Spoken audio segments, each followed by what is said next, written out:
কেন্দ্রীয় বিএনপির vice chairman কাজী শাহ মোফাজ্জল হোসেন কায়কোবাদ বলেছেন, ডিসেম্বরের মধ্যে দেশে একটি শান্তিপূর্ণ নির্বাচন দিতে হবে। শনিবার বিকেলে কুমিল্লার মুরাদনগরের হায়দ্রাবাদ শামসুল হক কলেজ মাঠে আয়োজিত জনসভায় প্রধান অতিথির বক্তব্যে তিনি এসব বলেন। তিনি অভিযোগ করেন, কিছু ছাত্র বিএনপির ছাত্র সমাজকে কলুষিত করতে চায়, তাদের প্রতিহত করতে হবে। প্রধান উপদেষ্টার হস্তক্ষেপ কামনা করেন তিনি। কায়কোবাদ বলেন, বিএনপির কেউ চাঁদাবাজি করলে তাকে দল থেকে বহিষ্কার করা হবে। তিনি পুলিশের বিরুদ্ধে পক্ষপাতিত্বের অভিযোগ তুলে বলেন, মুরাদনগরের ওসিকে বদলি করে পুলিশ সুপার আওয়ামী লীগকে প্রতিষ্ঠা করতে যাচ্ছেন। কান্নাজড়িত কণ্ঠে কায়কোবাদ বলেন, দীর্ঘ 13 বছর পর দেশে ফিরেছে। এয়ারপোর্টে মুরাদনগরবাসীর ভালোবাসা কোনোদিন ভুলব না। আমি আপনাদের কামলা হয়ে থাকতে চাই। নতুন নেতাদের উদ্দেশ্যে বলেন, যারা আমাকে হত্যা ও গুম করতে চেয়েছিল তারা এখন নতুন দলের নেতা। সভায় সভাপতিত্ব করেন মুরাদনগর উপজেলা বিএনপির আহ্বায়ক মহিউদ্দিন অঞ্জন। বক্তব্য রাখেন কেন্দ্রীয় সহ সাংগঠনিক সম্পাদক, জেলা ও উপজেলা বিএনপির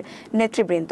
দীর্ঘ 19 বছর পর তিনি তার নির্বাচনী এলাকায় জনসভায় অংশ নেন। কেন্দ্রীয় বিএনপির ভাইস চেয়ারম্যান কাজী শাহ মোফাজ্জল হোসেন কায়কোবাদ বলেছেন, ডিসেম্বরের মধ্যে দেশে একটি শান্তিপূর্ণ নির্বাচন দিতে হবে।